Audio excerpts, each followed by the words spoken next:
Chapter 24. The Lord's anger burned against Israel again, and he stirred up David against them to say, "Go, count the people of Israel and Judah." So the king said to Joab, the commander of his army, "Go through all the tribes of Israel, from Dan to Beersheba, and register the troops so I can know their number." Joab replied to the king, "May the Lord your God multiply the troops 100 times more than they are, while my lord the king looks on. But why does my lord the king want to do this?" Yet the king's order prevailed over Joab and the commanders of the army. So Joab and the commanders of the army left the king's presence to register the troops of Israel. They crossed the Jordan and camped in Aroer, south of the town in the middle of the valley, and then proceeded toward Gad and Jazer. They went to Gilead and to the land of the Hittites, and continued on to Dan-Jain and around to Sidon. They went to the fortress of Tyre and all the cities of the Hivites and Canaanites. Afterward they went to the Negev of Judah at Beersheba. When they had gone through the whole land, they returned to Jerusalem at the end of 9 months and 20 days. Joab gave the king the total of the registration of the troops. There were 800,000 valiant armed men from Israel, and 500,000 men from Judah. David's conscience troubled him after he had taken a census of the troops. He said to the Lord, "I have sinned greatly in what I've done. Now, Lord, because I've been very foolish, please take away your servant's guilt." When David got up in the morning, the word of the Lord had come to the prophet Gad, David's seer. "Go and say to David, 'This is what the Lord says. I am offering you 3 choices. Choose one of them, and I will do it to you.'" So Gad went to David, told him the choices, and asked him, "Do you want 3 years of famine to come on your land? To flee from your foes 3 months while they pursue you? Or to have a plague in your land 3 days? Now consider carefully what answer I should take back to the one who sent me."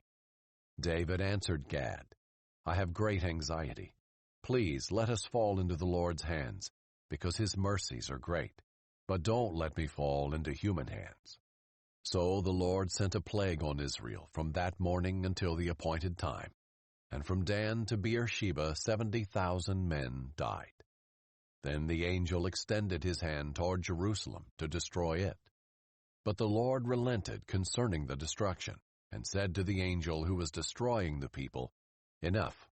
Withdraw your hand now." The angel of the Lord was then at the threshing floor of Araunah the Jebusite. When David saw the angel striking the people, he said to the Lord, "Look, I am the one who has sinned. I am the one who has done wrong. But these sheep, what have they done? Please let your hand be against me and my father's family."